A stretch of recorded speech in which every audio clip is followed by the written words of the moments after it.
দেখো আজকে আমি বানিয়েছি 5 ফোড়ন দিয়ে চিকেন। কড়াইয়ে তেল দিয়ে তাতে গোটা গরম মশলা আর শুকনো লঙ্কা ফোড়ন দিয়ে দিয়েছি। তারপরে এর মধ্যে দিয়ে দেবো আলুটা একটু ভেজে নেব।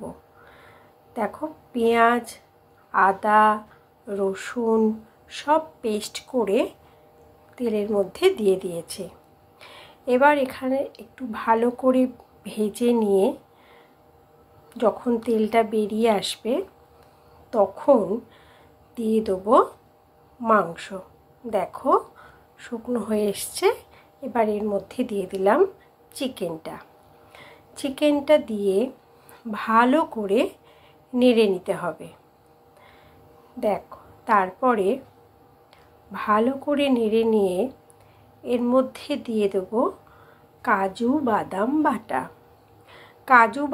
বাটা দিয়ে ভালো করে নেড়ে এর মধ্যে দিয়ে দেবো নুন আর চিনি আর লঙ্কার গুঁড়ো। আর কোনো মশলা থাকবে না, যা মশলা দেওয়ার আমি দিয়ে দিয়েছি। এবার ভালো করে নেড়ে নিয়ে ঢাকা দিয়ে দেবো। কম আঁচে কিছুক্ষণ রেখে চিকেনটাকে সিদ্ধ করে নিতে হবে।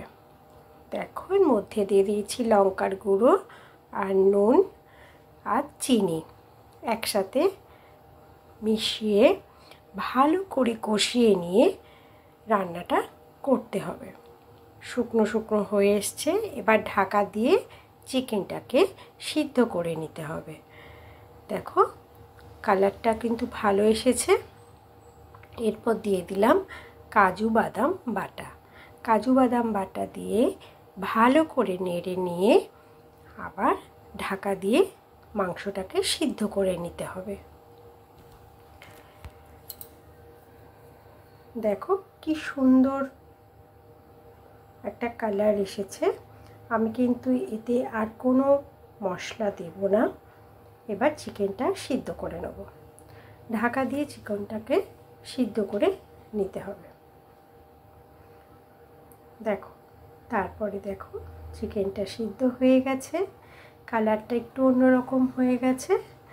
এরপর আমি এর মধ্যে দিয়ে দেবো কি বলো তো, ভালো করে কষে নেওয়ার পরে এর মধ্যে দিয়ে দেবো ঘি আর দেব 5 ফোড়ন গুঁড়ো করে। 5 ফোড়ন আগে ভেজে নেওয়া হয়েছে, ভেজে তারপর গুঁড়ো করা হয়েছে। 5 ফোড়ন গুঁড়ো করে তার মধ্যে দিয়ে দেবো নামাবার ঠিক আগে। ঘি আর 5 ফোড়ন গুঁড়ো দিয়ে ভালো করে নেড়ে নিয়ে আমার রান্না হয়ে গেল কমপ্লিট। দেখো কি সুন্দর কালার চলে এসেছে। 5 ফোড়ন গুঁড়ো দিয়ে দেওয়ার ফলে স্মেলটাও খুব সুন্দর এসেছে। এত সুন্দর রান্নাটা হয়েছিল, সুস্বাদু হয়েছিল। চিকেনও সিদ্ধ হয়ে গেছে, ঘি আর 5 ফোড়ন পড়ে গেছে। এতে কিন্তু আমি গরম মশলা গোটা দিয়েছিলাম, গুঁড়ো আর দেব না। দেখো কত সুন্দর রান্না হয়ে গেছে 5 ফোড়ন চিকেন রেডি। খুব সুন্দর